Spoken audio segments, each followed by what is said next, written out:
Flight Lieutenant Peter Adam pushed the throttle of his Hawker Hunter F6 through the gate at 08:15 on November 1st, 1956, climbing out of RAF Akrotiri in Cyprus with 430mm Aydin cannon armed and a briefing folder that named Kabrit, Abu Suer, and Inchas as target airfields. Below him, the eastern Mediterranean was crowded with the largest British naval assembly since the Normandy landings: HMS Eagle, HMS Albion, and HMS Bulwark, steaming in company, their Seahawks and Sea Venoms already turning over on flight decks. The signal from the Joint Task Force headquarters at Episcopi had used one word: musketeer.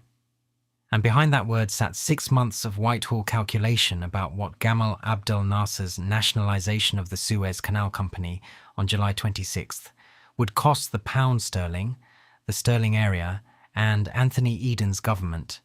The Egyptian Air Force on paper looked formidable.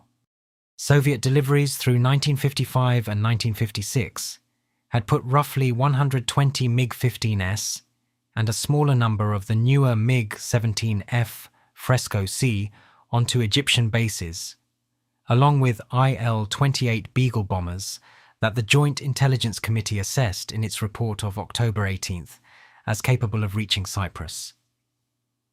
What the JIC did not know with confidence, and what the Air Ministry needed to establish in the first 48 hours, was how many of those airframes were flown by Egyptian pilots, and how many by Soviet or Czech instructors still in country under the September 1955 arms agreement. The distinction mattered. An Egyptian pilot with 60 hours on type was one problem. A Soviet frontal aviation captain with 1,000 was another. The Hunter had been in frontline RAF service for barely 2 years. 34 Squadron and 43 Squadron had received the F.6 variant with the more powerful Avon 207 engine only in the spring of 1956. And pilots were still writing tactics as they flew them. Nobody at Fighter Command had yet fought a MiG. The Americans had in Korea, and the debriefs from Kimpo had circulated through the Air Ministry's Directorate of Operational Requirements. But Korean lessons were 3 years cold, and the MiG-17 was not the MiG-15. What the Hunter had and what Adams' flight was about to prove was a combination of transonic acceleration below 15,000 feet, and a gun package, 4 cannon firing 1,200 rounds per minute combined, that could destroy a target in a 2-second burst if the pilot could hold the pipper for that long. The first sweeps of November first found the Egyptian airfields largely empty. Nasser, warned by his own radar chain and by the ostentatious British and French naval movements, had ordered the bulk of the MiG force dispersed south to Luxor, and, in some cases, flown out of the country entirely to Saudi Arabia and Syria. The Canberras of 139 Squadron and the Valiants of 148 Squadron, operating from Malta and Cyprus, cratered the runways at Cairo West and Al-Mazar the following night. What remained for the Hunter pilots and for the fleet air arm crews off the carriers was a hunt, finding in scattered revetments and on secondary strips the MiGs that had not got away. At GCHQ Eastcote, a small team on the Egyptian desk was reading Cairo's air defense traffic almost in real time. The intercepts told a story the pilots at Akrotiri did not yet know. Soviet advisors were on the radio nets in Russian, arguing with Egyptian controllers about where to send the aircraft that were left. Eden's cabinet had authorized the operation in conditions of what Sir Norman Brooke, the cabinet secretary, later described in a private minute as unusual secrecy even by the standards of this office.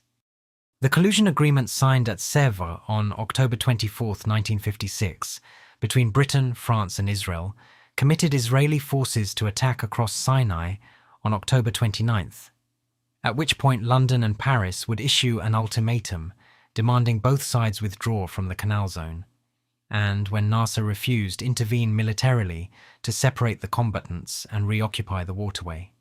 The document was meant to be destroyed.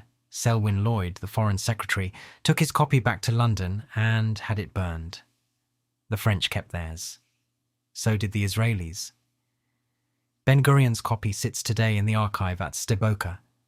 The intelligence picture that shaped the air plan came from three overlapping sources.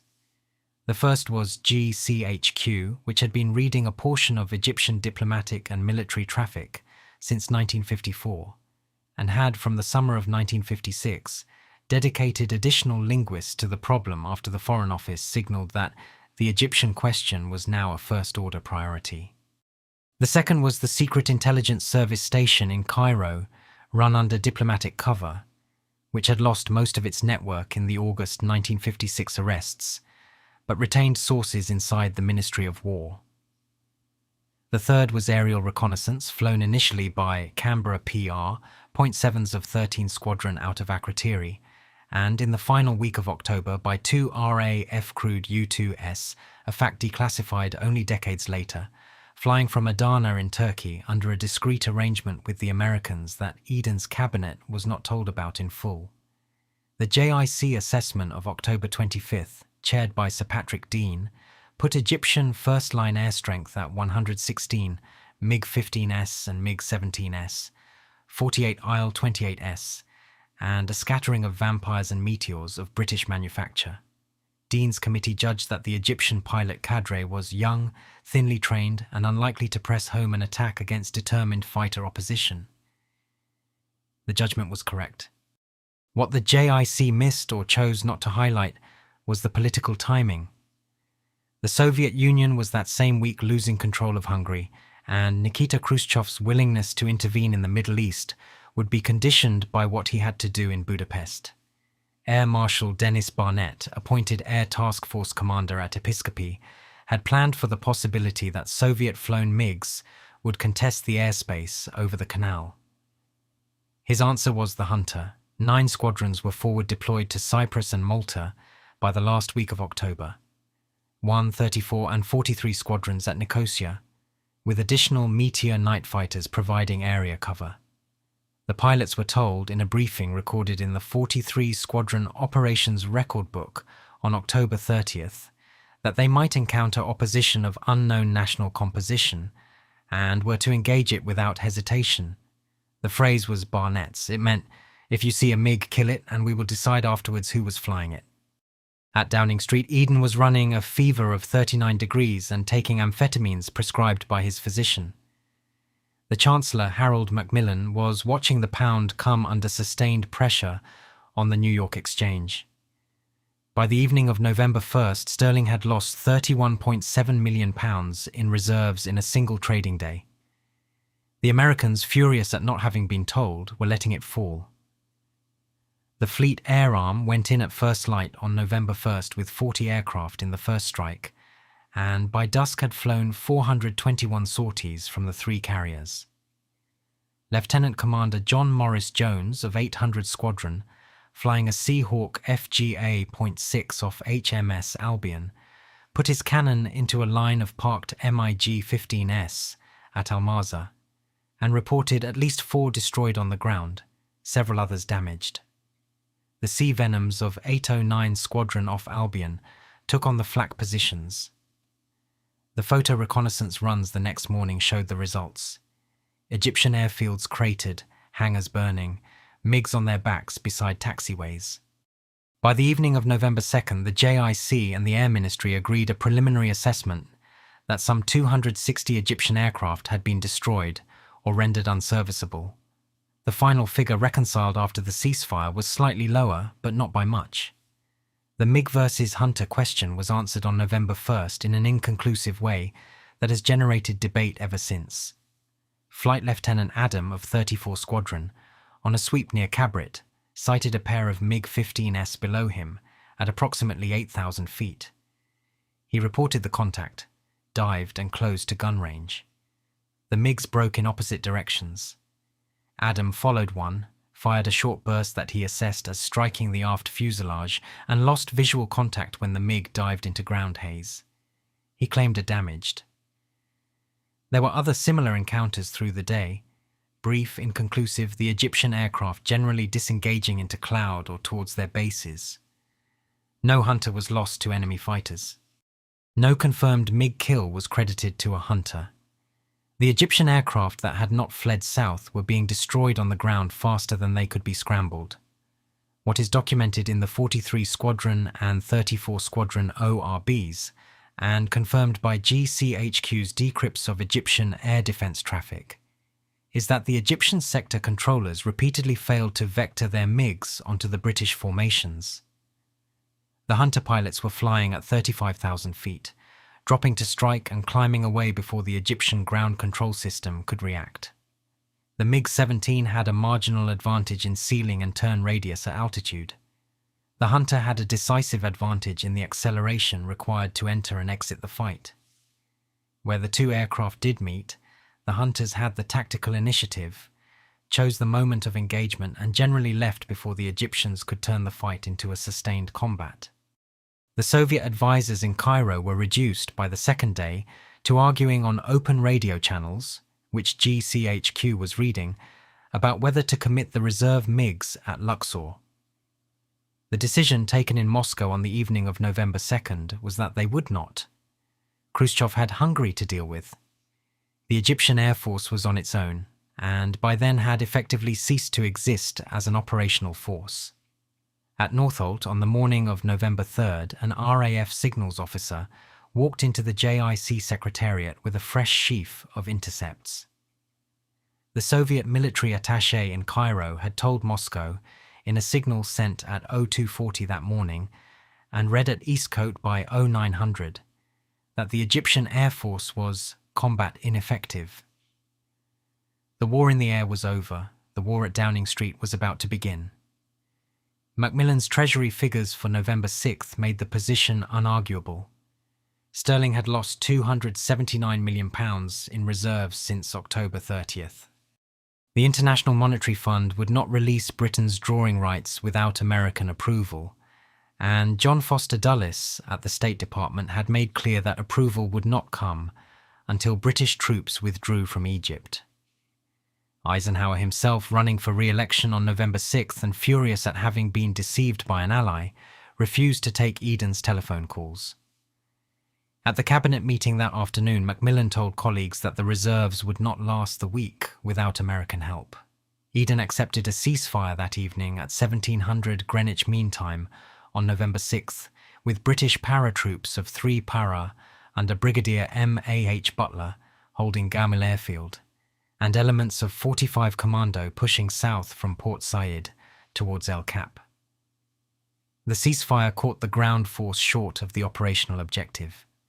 16 Parachute Brigade had jumped at El Gamil on November 5th, the first British operational parachute drop since Arnhem, and the seaborne landing at Port Said on November 6th, spearheaded by 40 and 42 commandos of 3 Commando Brigade, had gone in against defended positions with the loss of 9 killed and 60 wounded. By nightfall on November 6th, British forces held Port Said and Port Fouad and a corridor 23 miles south along the canal. They stopped there. The order to halt reached the forward companies of 2 para at 0200 on November 7th. Some of the officers in later interviews described the moment as the most humiliating of their careers.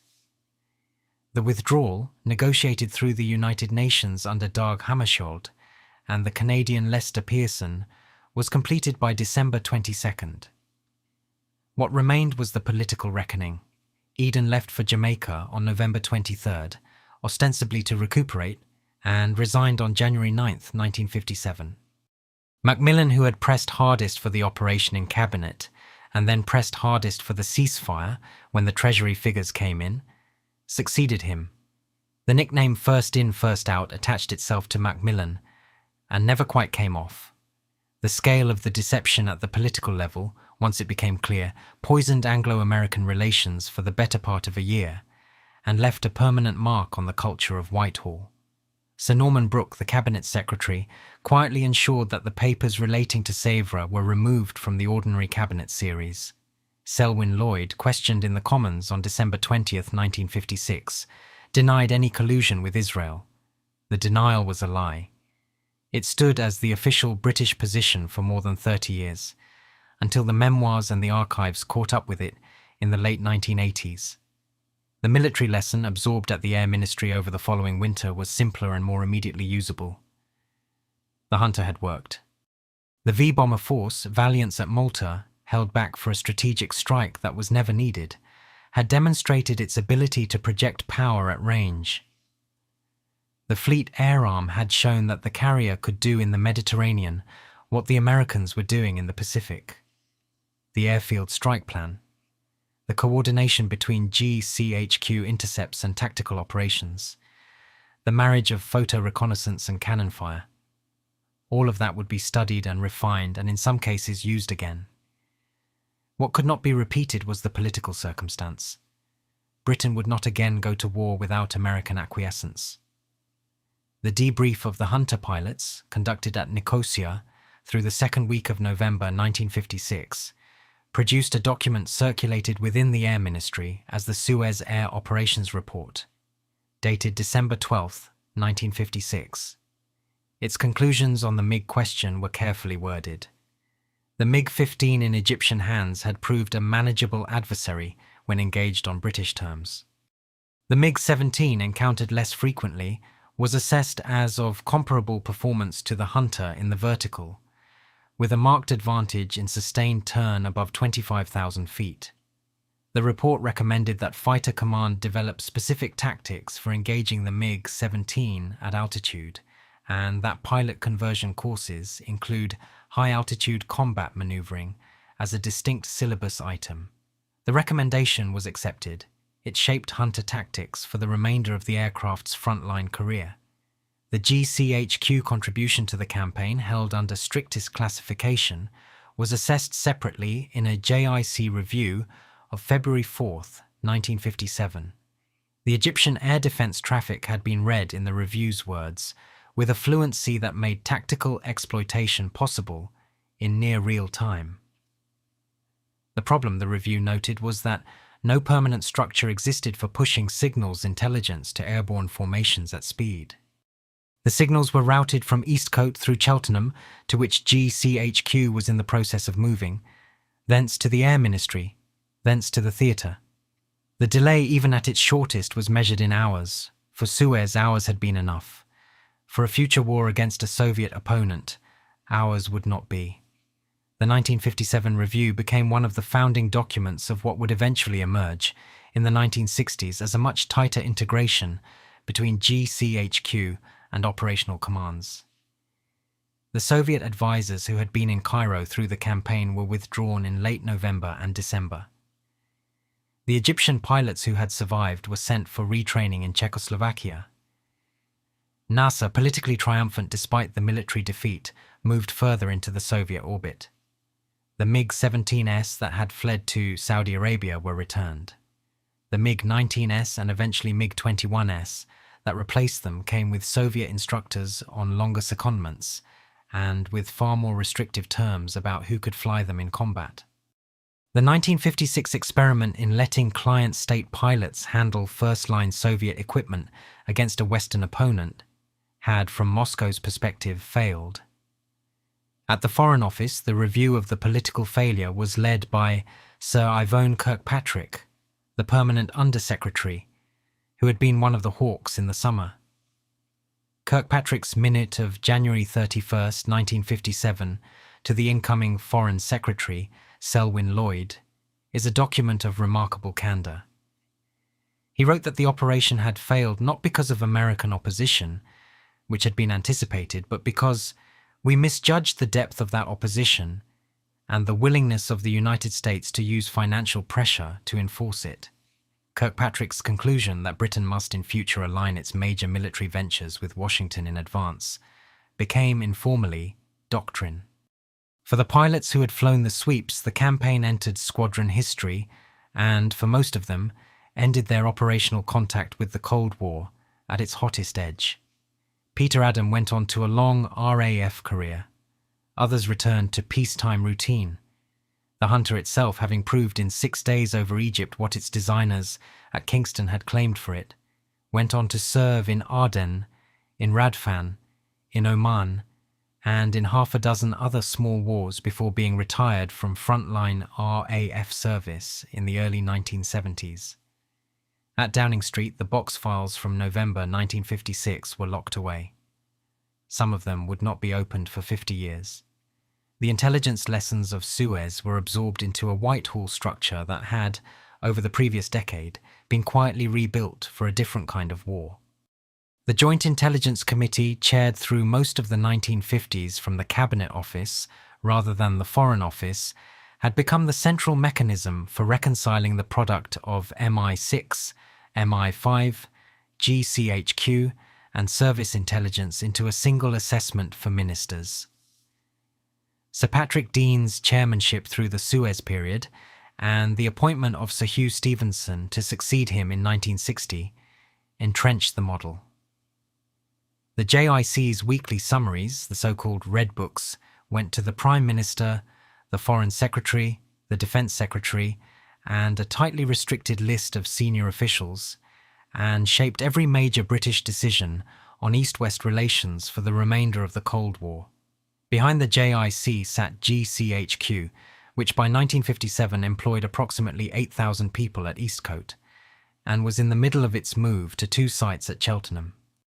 The signals intelligence relationship with the United States, formalised in the UK-USA Agreement of 1946 and refined through the 1950s, gave Britain access to a global collection system in exchange for the geographical reach of the empire and the linguistic and cryptanalytic capabilities that Bletchley Park had bequeathed. The Cyprus collection sites, Ios Nikolaos in particular, became the most productive listening station outside the United States mainland, reading Soviet, Middle Eastern, and Warsaw Pact traffic through the whole Cold War period. MI6 under Sir Dick White from 1956 to 1968, and John Rennie thereafter, ran a Cold War operation shaped by 2 disasters: the defection of Burgess and Maclean in 1951, and the exposure of Kim Philby in 1963. White's arrival from MI5 was itself a rebuke. The first time an MI5 officer had been sent to run the sister service, and reflected a Whitehall judgment that the Secret Intelligence Service needed to be brought under tighter control. The most productive MI6 operation of the entire Cold War, the running of Colonel Oleg Penkovsky of the GRU between April 1961 and October 1962, was a joint operation with the CIA and was managed largely from London. Penkovsky's material on Soviet strategic rocket forces, delivered to his British handler Rory Chisholm's wife Janet in Moscow parks in the summer of 1961, would prove decisive in the Cuban confrontation. MI5 under Sir Roger Hollis until 1965, and Sir Martin Furnival Jones thereafter, ran a counter-espionage operation that was slower to recover from the Cambridge Five than SIS. The mole hunts of the late 1960s and 1970s, Peter Wright's investigations, the Fluency Working Party, consumed enormous resources and produced no definitive result. What MI5 did well, less dramatically, was the surveillance of the Soviet and East European diplomatic presence in London. The watchers of A4 followed KGB and GRU officers through London streets year after year. Their reports, filed nightly, built up a picture of the Soviet intelligence order of battle in Britain that formed the basis for the mass expulsion of 1971. Operation Foot, ordered by Edward Heath's cabinet on September 24, 1971, was the largest peacetime expulsion of intelligence officers by any Western country during the Cold War. 105 Soviet officials were declared persona non grata, 90 expelled outright, 15 refused re-entry. The names had been assembled by MI5 over years. The political decision to act and to act at that scale was taken by Heath personally, on the recommendation of Sir Alec Douglas Home at the Foreign Office and against the objections of officials who feared Soviet retaliation. The retaliation, when it came, was minimal. 18 British officials expelled from Moscow, and a diplomatic freeze that lasted less than a year. The KGB Residentura in London never fully recovered. The Penkovsky material reached Downing Street by a route that had been established painstakingly over the previous 18 months. Harold Macmillan, Prime Minister through the peak of the Cuban confrontation, received the raw intelligence in summaries prepared by Sir Hugh Stevenson's JIC and by Sir Dick White at MI6. The material told him in the days between 16 and 28 October 1962 what the Soviet strategic rocket forces could and could not do. Penkovsky had passed to his handlers the technical manuals for the SS-4 medium-range ballistic missile, the weapon at the center of the crisis. The manuals told American and British analysts the fueling times, the reaction times, and the state of readiness of the missiles being installed in Cuba. They also told them, by extension, the limits of Soviet strategic reach. Macmillan's role through the 13 days has been variously assessed. He was on the telephone to John Kennedy repeatedly through the crisis. The transcripts released decades later show a prime minister offering counsel that was accepted with respect, and, on at least one point, acted upon. Macmillan proposed, on the evening of October 24th, that Kennedy consider a public offer to withdraw the Jupiter missiles from Turkey in exchange for the Soviet missiles in Cuba. Kennedy declined the public offer, but eventually made the concession privately, through his brother Robert, to Anatoly Dobrynin, on the night of October 27th. The Jupiters came out of Turkey the following April. British forces were quietly brought to a higher state of alert. Bomber Command's V-Force, Valiants, Victors and Vulcans, then approaching the peak of its strategic capability, moved to a readiness state 03 on October 27th, with aircraft armed and dispersed to their war stations at Waddington, Scampton, Cottesmore, Wittering and the other Class 1 airfields. The Blue Steel standoff missiles that armed the Vulcans and Victors were, in 1962, still being introduced. Most of the V-bombers on that night carried the Yellow Sun Mark II freefall thermonuclear weapon.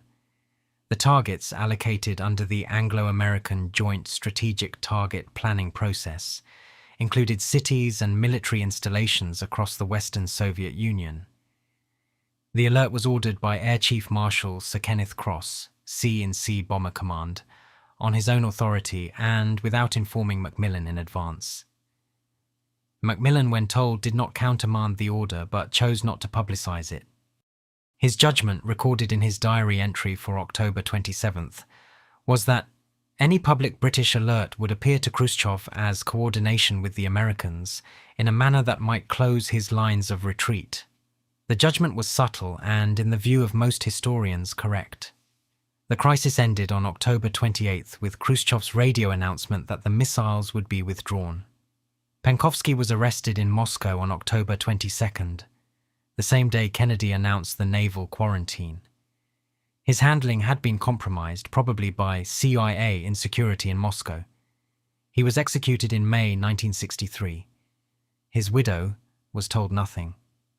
The 1963 Test Ban Treaty, negotiated in Moscow in July of that year, was in significant part a Macmillan achievement. Lord Hailsham led the British delegation, but the initiative and the sustained pressure on both Washington and Moscow came from the Prime Minister. Macmillan later described the treaty as the accomplishment of which he was proudest. Coming after Suez, after Skybolt, after the humiliations of the early 60s, it was the moment at which Britain demonstrated that a middle-ranking nuclear power could still shape the central strategic bargain between the superpowers. The mechanism had been intelligence, patient diplomacy, and the willingness of an elderly Prime Minister to spend political capital that his party would not thank him for. The end of the Cold War, when it came, was read at Whitehall through a set of instruments that had been sharpened over 4 decades. GCHQ's coverage of Warsaw Pact military traffic, MI6's slow rebuilding of human sources inside the Soviet system through the 1980s, and the JIC's assessments of Soviet political fragility gave Margaret Thatcher's government a running picture of the collapse as it happened. The most productive human source of the 1980s was Colonel Oleg Gordievsky of the KGB, run by MI6 in London and Copenhagen between 1974 and his exfiltration through Finland on July 19, 1985. Gordievsky's material on Soviet political and military decision-making, and in particular on the Soviet leadership's genuine fear of a NATO first strike in November 1983 during the Able Archer exercise, changed the terms of the strategic conversation between Downing Street and the White House. Thatcher's meeting with Mikhail Gorbachev at Chequers on December 16, 1984, before he had become General Secretary, was set up on the basis of a JIC assessment that identified Gorbachev as the most likely successor to the ailing Konstantin Chernenko. The judgment was Sir Percy Cradock's as JIC chairman, and it rested on material that Gordievsky had provided. Thatcher's remark to the BBC after the meeting that Gorbachev was a man she could do business with was not spontaneous. It was the product of a briefing that had been building for months. She meant it, and she meant it to be heard in Moscow, in Washington, and in the Foreign Office. The final years of the Cold War saw British diplomacy operating with unusual confidence. Sir Brian Cartledge in Moscow, Sir Anthony Ackland in Washington, and Sir Percy Cradock in the Cabinet Office worked to a shared assessment. That Gorbachev's reforms were genuine, that they might succeed or fail, but that they would in either case transform the strategic landscape, and that Britain's task was to support the process without triggering the reaction of the Soviet military and party apparatus. The judgment held when the Berlin Wall came down on November 9, 1989, when the Warsaw Pact dissolved on July 1, 1991, and when the Soviet Union itself ceased to exist on December 26, 1991. The British reaction was, in each case, measured. There was no triumphalism from Downing Street. Cradock, and after him Sir Roderick Braithwaite, both cautioned against it. What Britain had done through the Cold War, and what the Suez episode had established as the outer limit of independent action, was to operate as a nuclear-armed intelligence power in close alignment with the United States while retaining the capacity for independent judgment on questions of European security. The V-Force, the Polaris submarines that succeeded it from 1968, and the Trident submarines that were being commissioned as the Cold War ended, gave Britain a strategic voice. GCHQ and MI6 gave it eyes and ears. The JIC gave it a mechanism for turning information into decision. The Foreign Office gave it a diplomatic reach that no other European power could match. The Hunter pilots who had flown over the canal in November 1956 had, most of them, retired by the time the Berlin Wall fell. Peter Adam had gone into civil aviation. The Soviet advisors who had puzzled over their ground control screens at Almaza were by then pensioners in a country that no longer existed. What connected the two moments was the same instrument, a British capacity to read the other side's traffic, to assess it soberly and to act on it with a mixture of daring and restraint that succeeded more often than it failed. The finest hour, if there was one, was not a single episode. It was the 46 years across which the machine kept working.